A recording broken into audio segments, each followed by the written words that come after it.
Are you struggling to find and catch bass this winter? If you are, this is the video for you. I'm going to be showing you my entire process for finding bass in the wintertime using my electronics, from the graphing to the Livescope to actually putting them in the boat. So if you want to learn how to find bass, check out this video.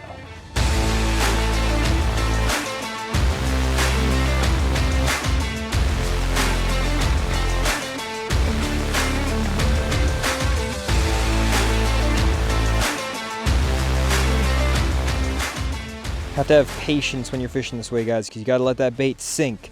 You can see it right over top of that brush pile right now. It's slowly sinking. Slowly sinking.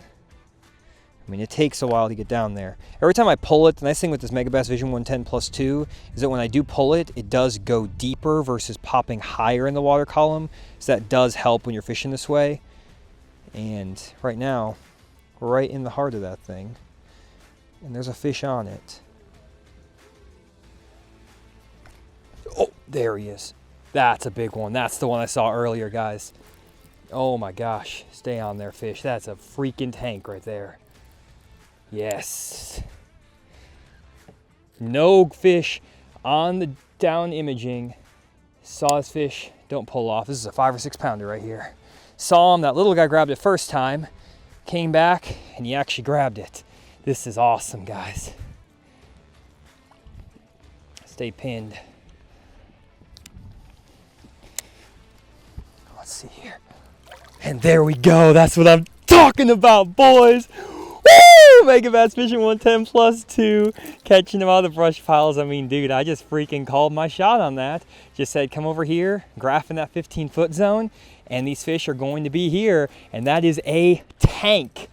A tank. Gotta throw that Vision 110 Plus 2 with the weighted treble hook. I'll show you that adjustment here in a second when we get done talking here, but that is absolutely freaking sweet. Watching them on the Livescope eat that thing. Let's get a weight on this fish.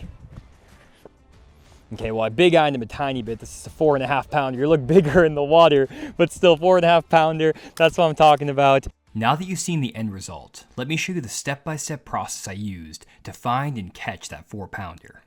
The first step to finding bass on any lake you go to is finding the forage that the bass are feeding on and the depth of that forage. On the lake I'm on today, we're here at the beginning of January, and bass are usually going to be feeding on shad on this particular lake. Therefore, I'm going to start graphing out here in deeper water, trying to find schools of bait fish that are suspended in the middle of the water column. These schools of shad are going to give me a clue as to how deep I need to be fishing. I'm graphing right now with my down imaging, 2D sonar, and side imaging, and I'm just driving out here kind of in the middle of the lake. There's a steep bank over here that I'm just graphing in front of, and I'm hoping to find some schools of shad out here to give me my first clue as to where I need to start fishing. I'm not looking for structure or cover like a brush pile, rock pile, a ledge, anything like that. I'm mainly just keyed in on finding bait fish. When you get in an area with shad or bluegill or any type of forage you can see on your fish finder, there's a lot higher chance that you're going to find bass. So for the first 20-30 minutes here, or however long it takes, I'm going to graph with this exact view on until I find the shad.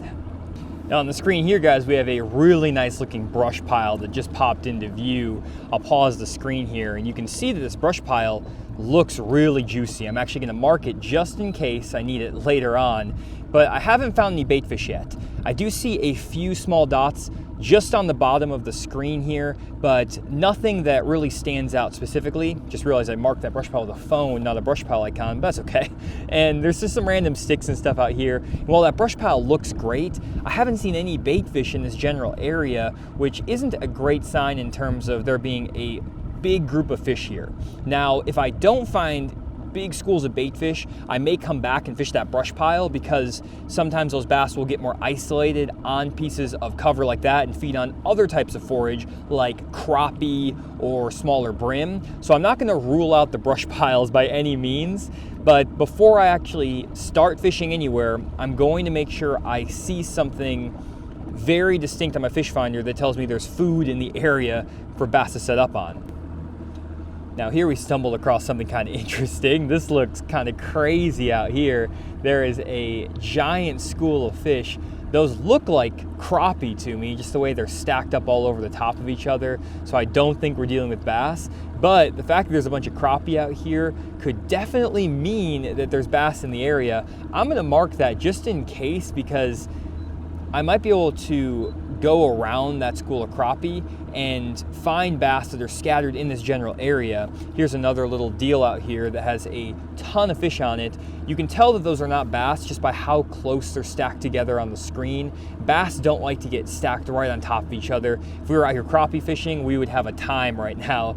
But when you see those dots all on top of each other, I'll switch over to the split view here and you can see this. When those dots are stacked right on top of each other, or those arches are stacked right on top of each other, those are going to be something other than bass. So I'm not going to stop and fish for those, but it is pretty interesting to see that there's some fish out here in that 20-foot range. There we go, guys. We found our first little ball of shad. Took us about 30 minutes of driving around this lake. I don't know why we weren't finding shad in the other parts, but we came back towards the boat ramp and you can see these schools of shad here on my down imaging and the 2D sonar, and they're pretty shallow, 10 to 15 feet of water, which is a little bit surprising. And honestly, I'm seeing a lot of the activity from the fish in 20 feet of water, but the shad are up here in 10, which just may indicate that the fish that are down there on the bottom are other species, catfish, or like that school of crappie. So I'm gonna start graphing around in this general zone, trying to find some structure and some cover up here in that 10 to 20 foot range, 10 to 15 foot range, because that's where it seems like most of those shad are, kind of higher up than I was expecting. And we're kind of getting into something kind of crazy. There's a bunch of rock and stuff that got dropped out here when this lake was created, and as you can see on my side imaging, it's kind of going wild. So we're going to hopefully find some bass here pretty soon, given how much shad is set up in this area.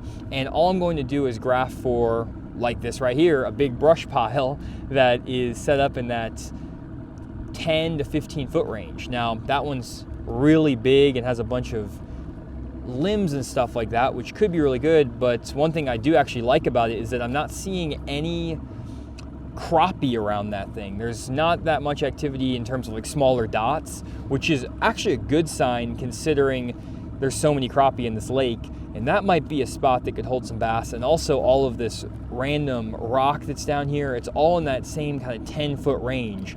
So I'm going to keep making a few circles around this area and see if I can identify bass specifically. And if not, I may still just drop the Livescope down there and start scoping around, because I have the combination of bait, good structure, and good cover. All three components that I need to catch some fish. Okay, there we go, guys. Got a fish looking at my jerk bait. It's a big one too. Finally found one of these brush piles that's close to the bait fish, and I have like 3 or 4 bass right on my jerkbait right now. Come on, fish, eat it. Eat it. What are you guys doing? You're all over it.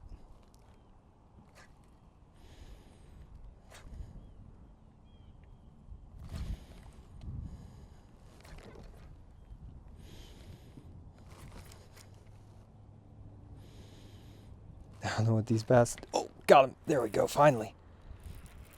One got it, finally. Not a big fish, just a little guy. Little fish right there on the Megabass Vision 110 Plus 2.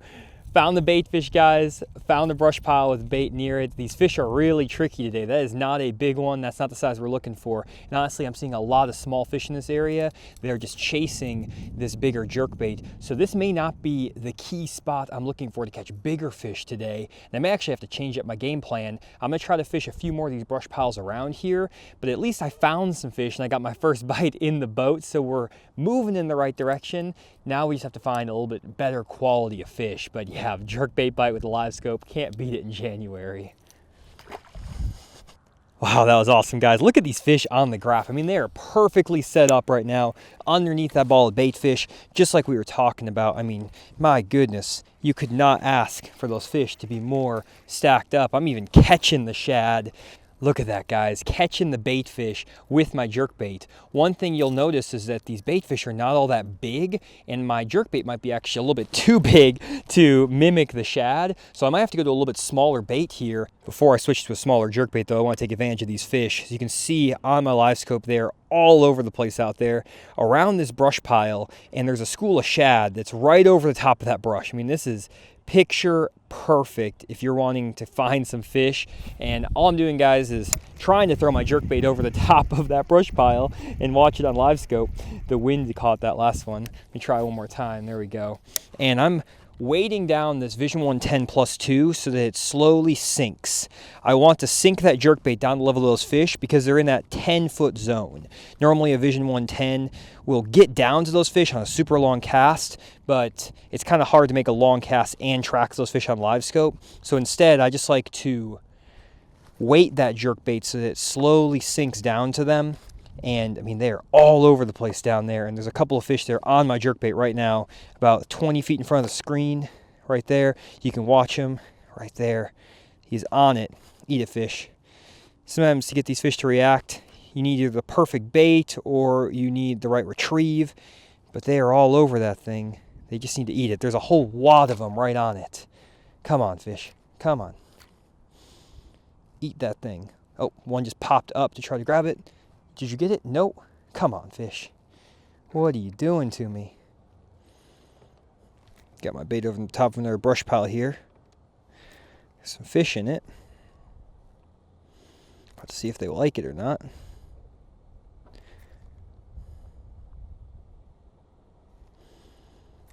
There's a couple looking at it.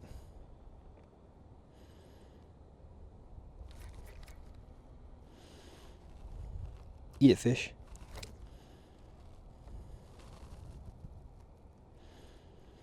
Man, they're on it. Eat it. Eat it. Come on. Why? Why don't you see? They're just staring at it. Oh no. These fish are very picky. My goodness. Got him. Oh wow, I had to twitch that thing up and away like 3 or 4 different ways. Finally, he actually came up and got it. These are not big fish, but I did get him to bite. Man, I am definitely in the baby pond section of the lake, and it seems like the more fish I'm seeing on my Livescope, the smaller the fish are. So I think I may have to relocate and find some brush piles that maybe have fewer fish in them. That's a lot of times a good strategy when you're out here on the lake, guys, especially when these fish are as tough to bite, to get to bite as they are. I don't want to have to work this hard for a 12-incher. If I'm going to work hard for a fish, I want it to be a 4 or 5 pounder. So I'm actually going to go back to the area I graphed earlier where I showed you there was a really nice brush pile, and it's further away from all these shad and all that stuff, but I did see some isolated fish on the graph in that area, and I'm going to see if maybe there's some bigger fish that are grouped up individually or just a couple fish here and there. They're also maybe feeding on bigger bait fish, crappie, something like that. But at least we're getting fish in the boat, we're finding them, and you're seeing the whole process. So now that we've located fish and we kind of know what they're doing, let's try to expand on this jerkbait pattern, throw in that Megabass Vision 110 +2, and go find some different brush piles that might be holding some bigger fish. Okay, so the spot I graphed the brush pile in earlier is covered up with a boat right now, so I have to start graphing for some new brush, which is not a problem at all. And what I'm going to do here is start graphing in about 15 feet of water, hoping to find exactly that right there on the screen, which is a brush pile. The reason that I'm looking in that 15-foot zone is because I was catching fish down by the dam in 15 feet of water.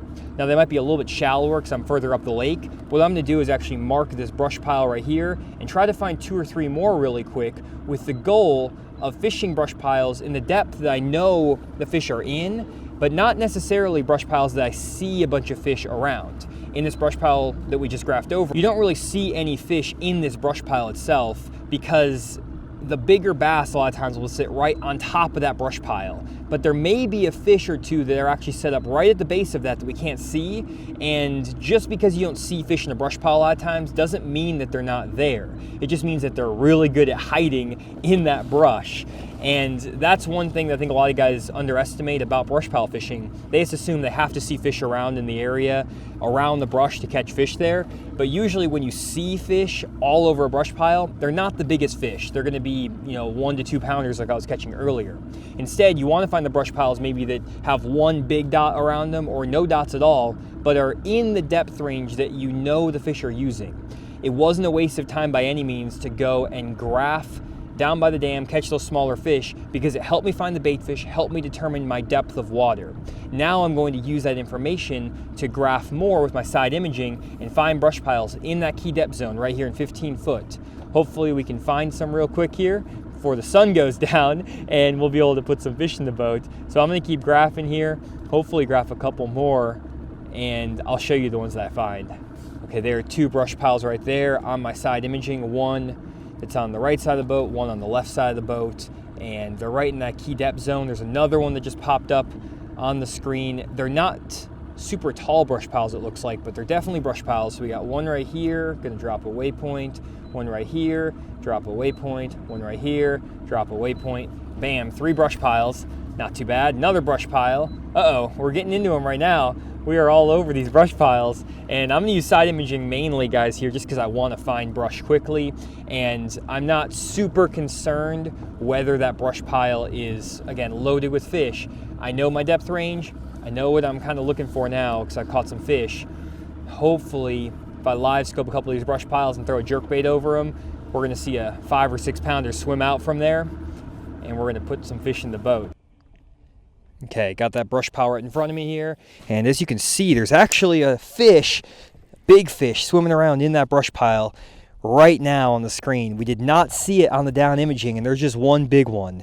I'll point out on the screen for you, about 40 foot away, just on the bottom left side of that brush pile. He is sitting tight down there, and if we can bring our jerkbait right by his face, we may be able to get him to come up. I'm going to again sink that jerkbait down. You can see it's right now coming up on the left side of that pile. It's kind of hard to see the right side of the pile, I mean. There we go. You can see it now right next to that brush pile, coming over the top of it. Come on, fish, eat that thing right there. Oh, there he is. Get it, fish. Oh, got him. There we go. Watched him eat that thing. Graphed him on the pile. No fish there. This brush pile had nothing on it. Still a small fish, but that was so sweet, guys. This fish is not what we're looking for. I think there were 2 actually, because there was a big dot down there. I think the little guy actually came and snagged it away from the big one. I need to get back down there because I think there's more fish in this. Nothing on the graph, guys, but they were down there for sure. So get the guy back down. I need to see if I can get that bigger fish to bite. He is still down there, guys. I think I see him down there still. Oh, man. Back us up. Yeah, he's still down there. The little guy grabbed it. Dang it. Have to have patience when you're fishing this way, guys, because you got to let that bait sink. You can see it right over top of that brush pile right now. It's slowly sinking. Slowly sinking. I mean, it takes a while to get down there. Every time I pull it, the nice thing with this Megabass Vision 110 Plus 2 is that when I do pull it, it does go deeper versus popping higher in the water column. So that does help when you're fishing this way. And right now, we're right in the heart of that thing. And there's a fish on it. Oh, there he is. That's a big one. That's the one I saw earlier, guys. Oh my gosh. Stay on there, fish. That's a freaking tank right there. Yes.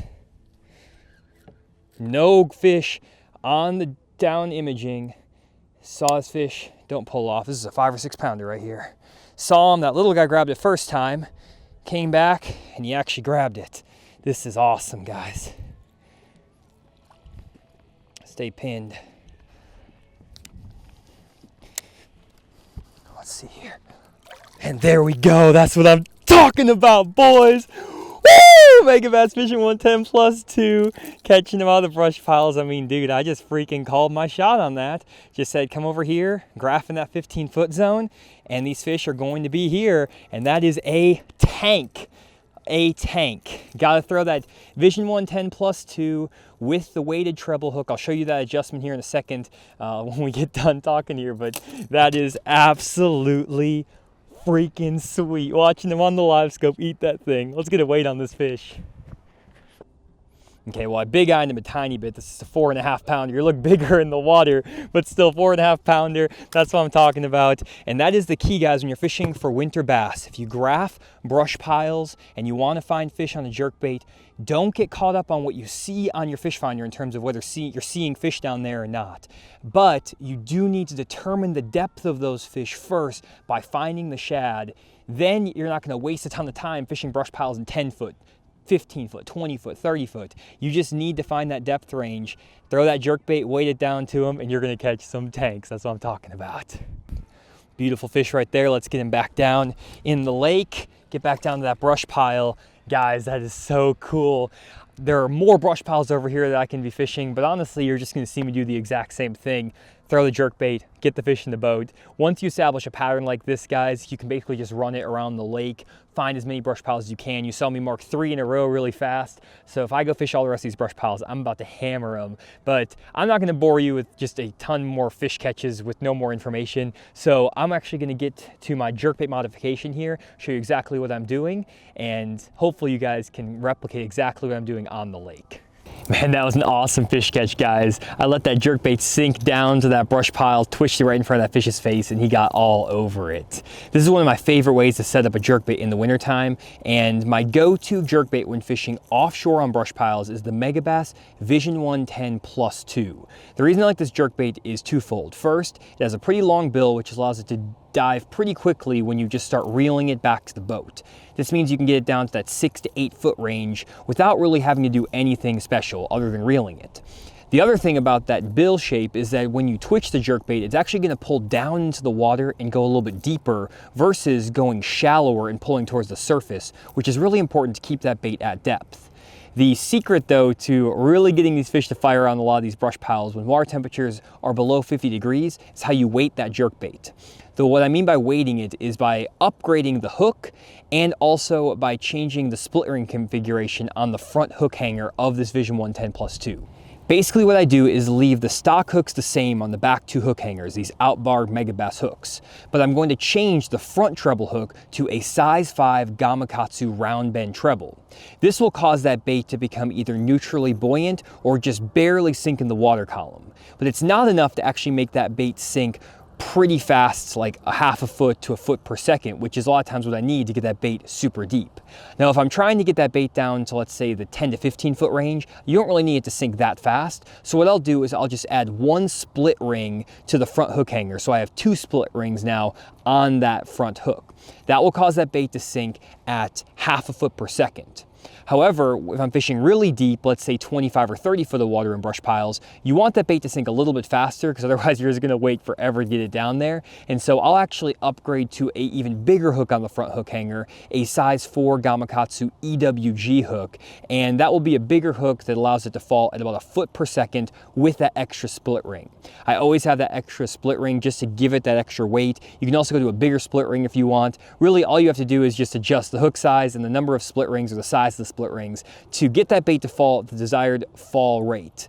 The colder the water, usually the slower I want that thing to fall, so even a 1/4 foot per second might be a deal where you can take off that split ring altogether if you're in like 40 or 39 degree water. Just kind of experiment with it, but the main thing is you want that jerkbait to actually be sinking so it gets down to the level of those fish, and you watch me basically work that jerkbait right over the top of that brush, bring it down the side of it, and that's when that fish ate it. It is a deadly technique, and my setup for fishing this is basically a Denali Lithium Pro 7-foot medium power crankbait rod. I like a little bit longer rod, that 7-foot rod, because I want to make nice long casts, and I also want to be able to pull that deeper diving jerkbait down to depth. A shorter jerkbait rod isn't the best for fishing these super deep diving jerkbaits, so this is my setup, and I'll be throwing that on 10-pound Sunline FC Sniper fluorocarbon. 10-pound fluorocarbon is going to allow that bait to get down to depth easier. If you're throwing it on 14 or 16-pound fluorocarbon, that'll actually cause that bait to actually rise up in the water. So 10-pound fluorocarbon is a must in combination with my trusty Black Max reel, and this is the complete setup I use for this jerkbait. Everything's linked down in the description below, and that's all I had for you guys in this video. This is a brand new video format we're trying out with the graphing, with the Livescope. Let me know down in the comments below if you enjoy this style of video, because we're hoping to do a lot more like this. Let me know what techniques you want me to try out, and just let me know overall, again, what you think of this new video style. So thanks for checking out another Fish the Moment video, and we'll see you on the next one.